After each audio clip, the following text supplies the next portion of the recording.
Danes bomo spregovorili o eni od možnih poti, ki lahko spremenijo vaše življenje in upam, da lahko spremenijo tudi našega. Na bolj sproščen način vam bomo prikazali eno od možnih kariernih poti, in sicer vemo, da ste sedaj na nekem razpotju. Nekateri na razpotju zato, ker se šele odločate za vstop na trg delovne sile in je to vaša prva odločitev, ki je še kako pomembna. Zakaj?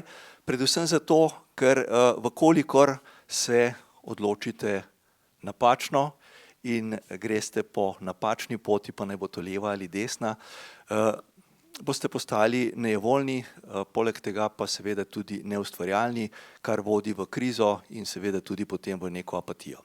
Na drugi strani pa se lahko odločite za pravo pot, ena od teh je tudi podjetništvo, kjer pa s svojo ustvarjalnostjo, z idejami in pa seveda z veliko truda in odrekanj, ne samo z dobrotami, lahko sebi kreirate življenje in seveda vsem okoli vas. Da nekoliko sprostimo tole vzdušje, bomo zavrteli najprej en videoposnetek Ljubljanskega univerzitetnega inkubatorja, ki je, lahko rečem, neka valilnica dobrih startupov oziroma mladih podjetij, ki se uveljavljajo in dokazujejo tudi v svetovnem merilu. Naša gosta bom predstavil potem nekoliko kasneje, spregovorili pa bomo predvsem o tem, kaj je podjetništvo, kaj je podjetnik oziroma kako naj bi podjetnik funkcioniral in o nekaterih tistih stvareh, na katere sami niti ne pomislite.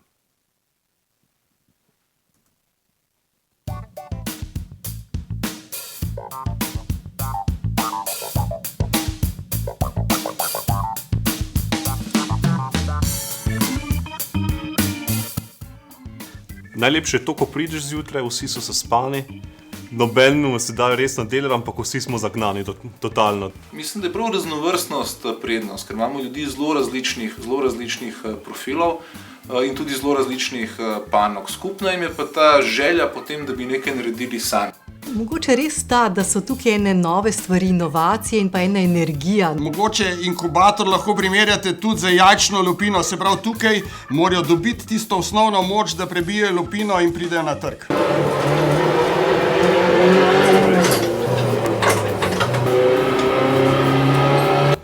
Najboljše v bistvu je to, da se lahko učiš iz napak kot drugi. Karkoli rabiš, vprašaj soseda. Veliko jih je v podobni situaciji, verjetno kot si ti, ali pa kak korak naprej in ti ravno zaradi tega lahko zelo dobro svetujejo. Luj nam je ogromno pomagal s kontakti, recimo do poslovnih partnerjev, do potencialnih investitorjev, ki imajo seveda naprej kontakte tudi po Evropi. To so zelo resni, samostojni ljudje, ki pa mogoče malo tako igrivo na posel gledajo. Kavica, ne? Ja, tako kot je Miha rekel, vsako jutro začnemo na kavi, pa gremo malo v pisarno, se stankujemo, brainstormamo, pa malo kaj naredimo. Pa gremo na sendvič. Ja, pa gremo na sendvič. Da bolj, ko se igraš posel, večje imaš variante, da ti uspe. Ful dobro, ker je razgibano okolje, se vsak dan rad vračaš in si zaseden to, ki ti ni muka zjutraj prijeti, ni muka do 6 popoldne ostati in ja, good.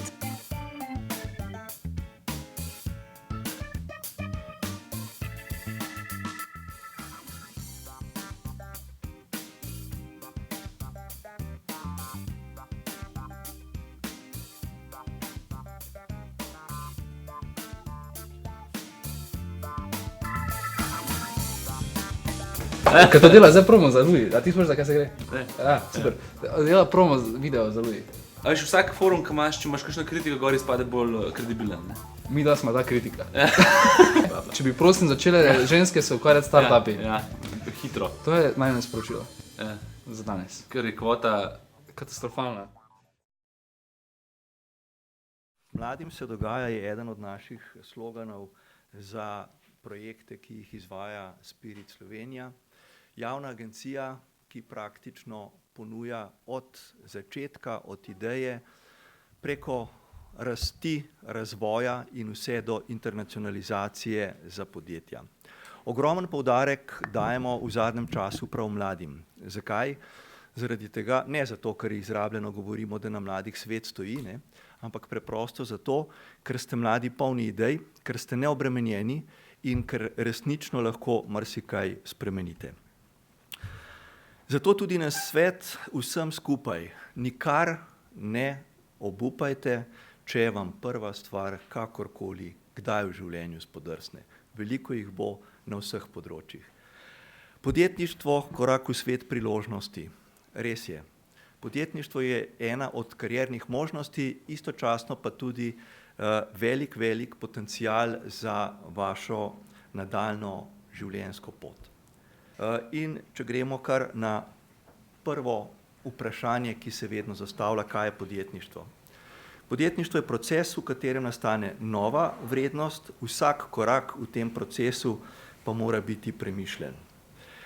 Morda hudomušno, vendar ne mislite, da so podjetniki samo ljudje, ki žanjejo uspehe, daleč od tega. V podjetništvu so recimo primeri, ko so danes svetovno znani in priznani, neštetokrat klecnili, se spotaknili, vstali in pot nadaljevali do tega, da so resnično potem svoje ideje postavili na trg. Včasih smo štartali res tako, bili malo strogi, s poslovnimi načrti, ampak zdaj to ni več moderno, bom temu rekla, razen če iščeš investitorja, oni hočejo to zelo imeti, ampak postaviš poslovni model, temu pravimo, se pravi, kje boš zaslužil, kdo je tvoja stranka in tako naprej. Mi to predebatiramo, predvsem kdo je tvoj kupec, kako dostopati do tvojega kupca, skratka take stvari predebatiramo, potem pa naredimo kot en tak kanvas, kjer ti lepaš listke gor in rečeš, aha, moji kupci so te pa te, ampak čez en teden pa ugotoviš, da pravzaprav niso te, pa tisti listek hitro dol potegneš, pa daš drug listek, ne, te so. In tako se ustvarja neka slika, tudi sproti, ko ti vidiš, kako stvari funkcionirajo. Tako da jaz sem večkrat šla čez naše startupe, redko kdo je z istim poslovnim modelom, kot je prišel v luj, potem v resnici tudi uspel na trgu. Večinoma je pošlo za neke prilagoditve, včasih tudi obrat na glavo in potem je to sfunkcioniralo. Zato tukaj zelo podpiramo to, da nekako ostajaš tak zelo fleksibilen. In to ti omogoča tak kanvas, kjer ti pač neka metodologija, ki jo mi skupaj to prakticiramo in delamo. Če pogledamo na tale rek, če ideja v začetku ni absurdna, zanjo ni veliko možnosti. Zanimivo, ker gospod, ki ga vsi dobro poznate, Albert Einstein, je bil dislektik, matematiko je imel nezadostno, nad njim je obupal cel svet, dokler ni napisal formulo, s katero se še danes znanstveniki ukvarjajo, pa nihče ne zna razrešiti. In če pogledamo, je to tudi za vas nek izziv. Če ideja v začetku ni absurdna, zanjo ni veliko možnosti. Zakaj? Zato, ker ob vseh idejah, ki jih imate, je verjetno prav ta absurdnost lahko vaš uspeh. Primož, dr. Honzakova je omenila listki, moji kupci, pričakovanja in tako naprej. Koliko listkov je na vaši oglasni deski? Ja, tukaj vas moram malo razočarati. Mi, preden smo to štartali, v resnici nismo napisali nobenega poslovnega načrta ali pa tudi nobenega kanvasa, podobnega, nek poslovni model, tega ni bilo. Tako rekel, mi smo pač enostavno rekli, vse ta ideja pač se mora prodajati. Hvala Bogu, da smo slučajno zadeli.